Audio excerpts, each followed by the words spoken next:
Bonjour à tous.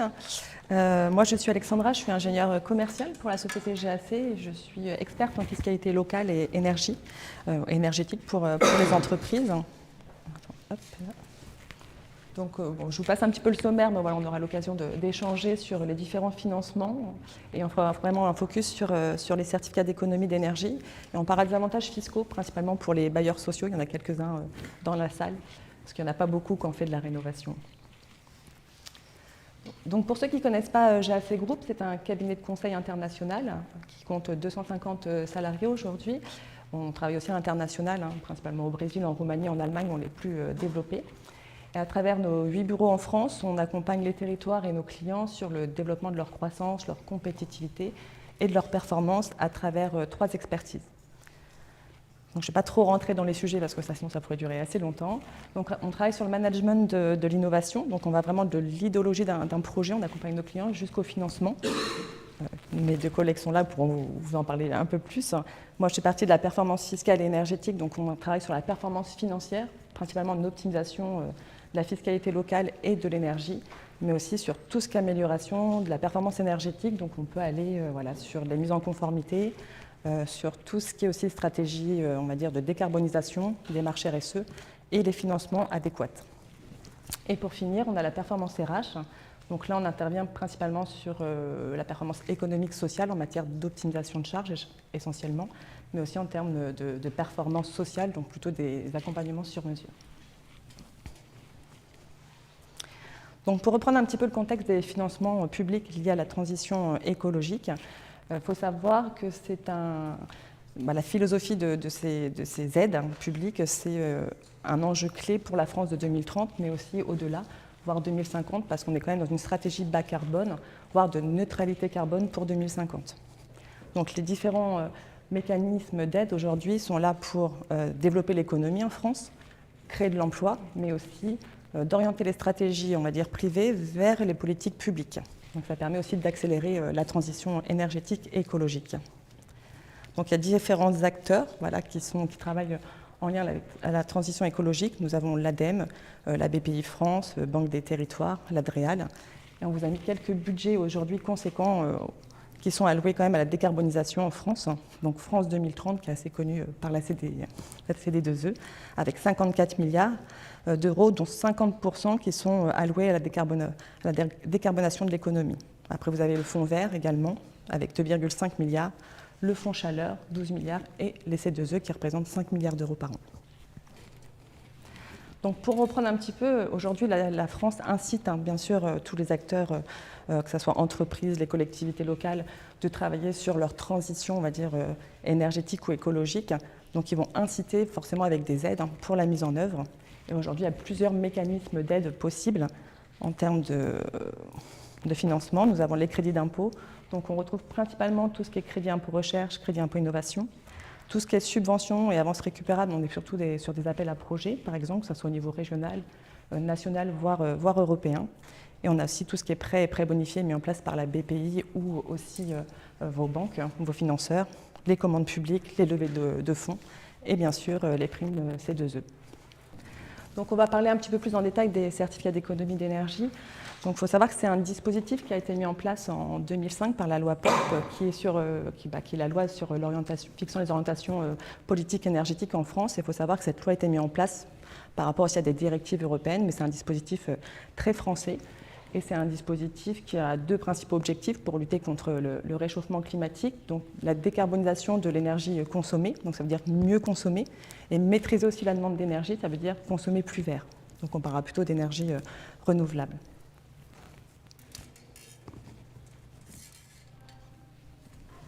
Donc, comme on peut voir, c'est un marché, les certificats d'économie d'énergie. Il y a plusieurs acteurs. Donc, nous avons toujours les autorités administratives qui délivrent et fixent aussi les objectifs en termes de C2E, surtout pour les acteurs obligés. Nous avons des acteurs éligibles, comme les bailleurs sociaux ou les collectivités locales qui peuvent directement avoir des C2E d'administration. Et vous avez le consommateur final. Et tout ça, c'est un marché d'échange avec des prix qui peuvent varier selon les périodes. Donc pour bien comprendre le dispositif, on va faire un petit focus sur les obligés. parce que ce dispositif oblige les vendeurs d'électricité aujourd'hui à réaliser des travaux d'économie d'énergie et qui sont aussi demandeurs de C2E. Donc les obligés aujourd'hui en France, c'est les vendeurs d'électricité, de gaz, les vendeurs de pétrole, bon, les vendeurs de carburant et tous les producteurs de chaleur et de froid. Il faut savoir que ces obligés ont une obligation qui est proportionnelle au volume qu'ils dispensent. Il faut savoir que si les obligés ne respectent pas leurs obligations, les pénalités financières sont très lourdes. On parle de 35 milliards d'euros pour tous les obligés en France. On a 15 € le kilowattheure CUMAC par manquement, donc qui peut coûter très cher. Il faut savoir que toute l'offre des C2E aujourd'hui provient des consommateurs d'énergie qui réalisent des travaux d'économie d'énergie. Donc forcément, les obligés ils peuvent faire des travaux pour leur propre compte, donc pour leur propre patrimoine, mais aussi pour le patrimoine d'un tiers. Donc pour pouvoir, ils vont inciter les tierces personnes, donc avant réalisation de leurs travaux, avant signature de devis, avec une prime financière. Il faut savoir qu'il y a plusieurs acteurs aujourd'hui sur les obligés. Il n'y a pas que les obligés, les vendeurs de pétrole ou autres. Il faut savoir qu'ils peuvent déléguer tout ou partie de leurs obligations à d'autres acteurs qui seront plutôt des délégataires, donc eux qui vont disposer d'une part des obligations des obligés, et aussi vous avez les mandataires. Donc eux, c'est des acteurs qui sont obligés de respecter la politique d'un obligé. Et de facto, ils disposent bien sûr des certificats d'économie d'énergie. Donc aujourd'hui, il y a plusieurs voies d'obtention des C2E pour tout particulier, entreprise ou collectivité locale. On a les opérations standardisées qui représentent 90% des C2E en France, donc une grosse majorité, des opérations spécifiques et des programmes C2E. Donc on va revenir un petit peu sur les opérations standardisées qui est quand même le plus déployé aujourd'hui en France. Il faut savoir que ce sont des fiches prédéfinies sur un changement de travaux d'un équipement qui sera performant énergétiquement. Donc ça pourrait aussi correspondre à tout ce qui est fabrication hors sol, s'il est performant. Donc forcément, ça peut répondre à des critères de fiches de C2E standardisées. Et il faut savoir qu'on retrouve plusieurs secteurs qui rentrent dans les catégories des C2E standardisés, et c'est des arrêtés ministériels, et on retrouve différents secteurs d'activité. Nous avons le résidentiel pour le BAR, où il y a 58 fiches, où vous retrouvez des travaux bien définis. Vous avez les bâtiments, donc tout ce qui est bâtimentaire, pour l'industriel, tout ce qui est transport, agriculture et résidentiel. Et aujourd'hui, pour calculer, on va dire, une économie, donc c'est plutôt une économie théorique aujourd'hui qu'on calcule sur des fiches standardisées. Donc c'est une unité comptable théorique qui s'appelle le kilowattheure CUMAC, qui va permettre de calculer, par rapport au changement d'équipement, l'économie annuelle réalisée sur une durée de vie qui va entre 20 et 30 ans. Et bien sûr, il y a des coefficients d'actualisation qui sont mis en place parce que forcément, plus l'équipement va vieillir, moins il sera performant. Et forcément, il y a d'autres technologies qui peuvent aussi rentrer en vigueur. Et ça vous sort un volume en termes de kilowattheure, CUMAC. Et selon le prix marché, ça permet d'avoir une prime financière qui va prendre en partie vos financements. Donc, je vous ferai quelques petites études de cas, mais les opérations spécifiques, c'est un petit peu plus complexe à mettre en place. Ça veut dire que si vous réalisez des travaux en performance énergétique, ça veut dire que ça ne rentre dans aucune case d'opération standardisée. C'est des opérations qui vont être montées du sur-mesure pour une société ou tout investisseur aujourd'hui qui ne rentrera pas dans une case. Ça veut dire qu'on va vraiment réaliser l'économie réelle de l'investissement. Et ça, vraiment pour des très gros volumes d'économie d'énergie qui s'est mis en place. Et c'est vrai qu'une opération spécifique, ça met entre 6 et 9 mois à se réaliser. Et les programmes C2E, c'est pour quelques acteurs qui peuvent aussi déployer. Donc ça peut être mis en place par les administrations et du coup qui délèguent à certains acteurs. Donc je vous présenterai un cas plutôt industriel, même s'il n'y a pas trop d'industrie aujourd'hui autour de la table, mais ça sera pour vous présenter un des programmes. Donc ça, c'est quelques cas qui pourraient concerner la partie, on va dire, résidentielle, mais tout secteur d'activité est concerné par cette fiche C2E. Donc ça, c'est une opération sur tout ce qui est changement d'éclairage qui serait beaucoup plus performant. Donc on parle plutôt de LED aujourd'hui, sur tout ce qui est extérieur, donc les voiries, les parkings. Et pour concrétiser un petit peu le cas, donc ça, c'est un industriel qui est aussi concerné par cette fiche C2E. Il a changé 100 points lumineux à l'extérieur. Et grâce au financement des C2E et aussi à la diminution sur sa facture d'énergie, 56% de l'équipement a été financé. Donc, qui est plutôt aussi intéressant en termes de ROI pour la société. Un autre cas, donc là, c'était sur des logements collectifs dans les Hauts-de-France pour 4000 m². On a réalisé, c'était de l'isolation de combles et de toitures. Donc forcément, toutes les fiches techniques doivent répondre à des contraintes, on va dire, thermiques et de résistance. On a pu réaliser voilà, un financement de 44 000 € pour le résidentiel, pour la mise en œuvre d'isolation sur sa toiture et ses combles. Donc ça, c'est un programme C2E qui est en vigueur, qui prendra fin en 2026, qui est un programme C2E qui est Pacte Industrie aujourd'hui. Ça concerne uniquement les industriels en France. Donc aujourd'hui, grâce au programme C2E, ils financent aujourd'hui des formations pour former des référents énergie en entreprise. Aujourd'hui, il y a beaucoup de réglementations qui sont en train de changer par rapport à des directives européennes. Donc beaucoup de sociétés vont aussi vers un accompagnement ISO 50001, qui est un système de management de l'énergie. Ça va devenir obligatoire pour des très très gros consommateurs pour 2026. Et aujourd'hui, c'est vrai que le Pacte Industrie finance cette certification à hauteur de 40 000 €.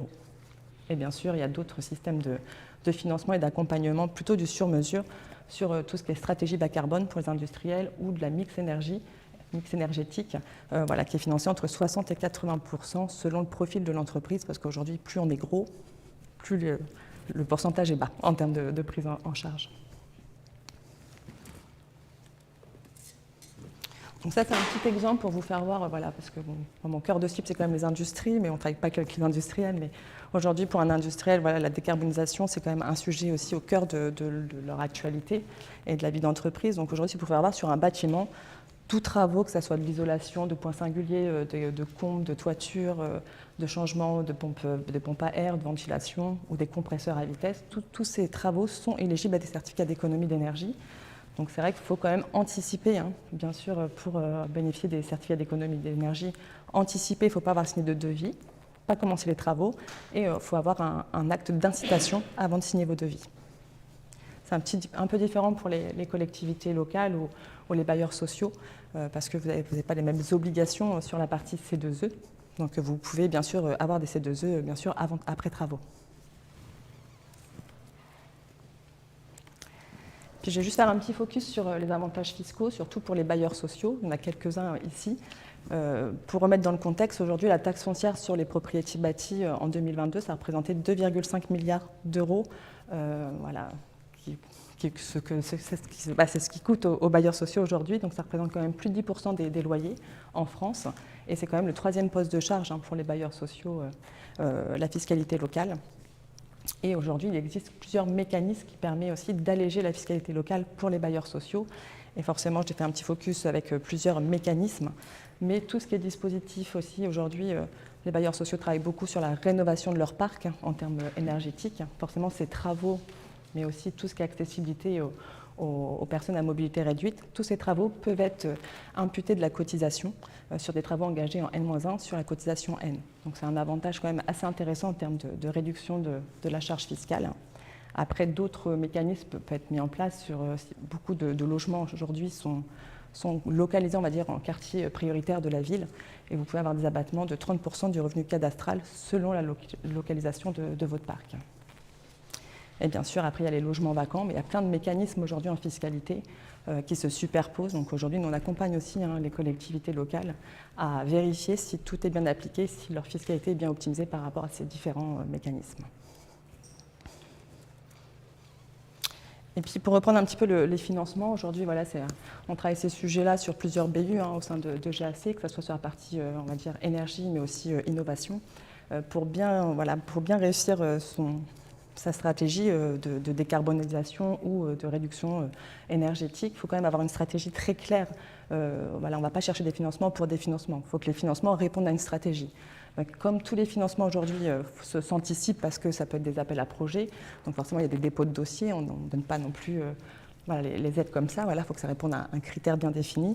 Donc il faut toujours anticiper vos demandes, bien cibler vos guichets, parce qu'aujourd'hui c'est un peu la jungle des guichets en France, donc il faut quand même cibler par rapport à un projet type d'une entreprise.